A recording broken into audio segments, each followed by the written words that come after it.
ಪ್ರಸಿದ್ಧ ಕೋಟೆಕೊತ್ತಲ ಗಣಪತಿ ದೇವಸ್ಥಾನದ ಆವರಣದಲ್ಲಿ ಶ್ರೀ ಪ್ರಸನ್ನ ಗಣಪತಿ ಸೇವಾ ಸಮಿತಿ ವತಿಯಿಂದ 53ನೇ ವರ್ಷದ ಭವ್ಯ ಮಂಟಪದಲ್ಲಿ ಶ್ರೀ ಗಣಪತಿಯನ್ನು ಪ್ರತಿಷ್ಠಾಪಿಸಲಾಯಿತು. ಶನಿವಾರ ಮಧ್ಯಾಹ್ನ ಶುಭ ಮುಹೂರ್ತದಲ್ಲಿ ಅರ್ಚಕರಾದ ಶ್ರೀ ಚಂದ್ರಶೇಖರ್ ಅವರ ನೇತೃತ್ವದಲ್ಲಿ ಶ್ರೀಮತಿ ಕಮಲಮ್ಮ ಮತ್ತು ಅಪ್ಪಾಜಿ ಗೌಡ್ರವರ ಕುಟುಂಬಸ್ಥರವರು ಸಾಂಪ್ರದಾಯಿಕ ಪೂಜೆ ಸಂಪ್ರದಾಯಗಳನ್ನು ನೆರವೇರಿಸಿ ಗಣಪತಿಯನ್ನ ಪ್ರತಿಷ್ಠಾಪನೆ ಮಾಡಿದರು. ಈ ಸಂದರ್ಭದಲ್ಲಿ ಸಮಿತಿಯ ಅಧ್ಯಕ್ಷ ಮಾತನಾಡಿ 53ನೇ ವರ್ಷದ ಗಣೇಶ ಮಹೋತ್ಸವದಲ್ಲಿ ವಿವಿಧ ಸಾಂಸ್ಕೃತಿಕ ಕಾರ್ಯಕ್ರಮಗಳು ಹಾಗೂ ಕ್ರೀಡಾ ಚಟುವಟಿಕೆಗಳು, ಗ್ರಾಮೀಣ ಕರಕುಶಲ ಪ್ರದರ್ಶನ ಮತ್ತು ತರಬೇತಿಯನ್ನ ನೀಡಲು ಉದ್ದೇಶಿಸಿದ್ದು ಎಲ್ಲ ಸಾರ್ವಜನಿಕರು ಹೆಚ್ಚಿನ ಸಂಖ್ಯೆಯಲ್ಲಿ ಭಾಗವಹಿಸಿ ಗಣಪತಿಯವರ ಕೃಪೆಗೆ ಪಾತ್ರರಾಗಬೇಕಾಗಿ ಕೇಳಿಕೊಂಡರು. ಶ್ರೀ ಮಹಾಗಣಪತಿಯವರನ್ನ ಪ್ರತಿಷ್ಠಾಪನೆಯನ್ನ ಮಾಡಲಾಗಿದೆ.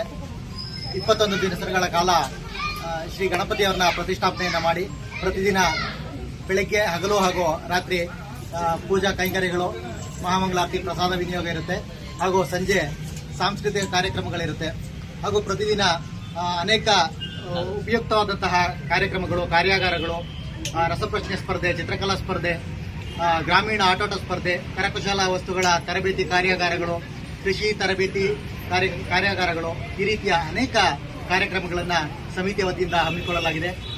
ಎಲ್ಲ ಸಾರ್ವಜನಿಕ ಬಂಧುಗಳು, ಭಕ್ತಾದಿಗಳು ಈ ಎಲ್ಲ ಕಾರ್ಯಕ್ರಮಗಳಲ್ಲಿ ಭಾಗವಹಿಸಿ ತಮ್ಮ ತನು ಮನ ಧನ ಸಹಕಾರದೊಂದಿಗೆ ಈ ಎಲ್ಲ ಕಾರ್ಯಕ್ರಮಗಳಲ್ಲಿ ಭಾಗವಹಿಸಿ ಶ್ರೀಯವರ ಕೃಪೆಗೆ ಪಾತ್ರರಾಗಬೇಕು ಅಂತ ಹೇಳಿ ವಿನಂತಿಸ್ತಾ ಇದ್ದೇವೆ. ಈ ಸಂದರ್ಭದಲ್ಲಿ ಕ್ರಷರ್ ಮಾಲೀಕರು ಹಾಗೂ ಸಮಾಜ ಸೇವಕ ಸುರೇಶ್, ರಾಜೇಂದ್ರ ಕುಮಾರ್, ವಿಜಯ್ ಶ್ರೀನಿವಾಸ್, ಯೋಗೇಶ್, ಬಾಲು, ಮಂಜು ಶೆಟ್ಟಿಗೌಡ ಹಾಜರಿದ್ದರು.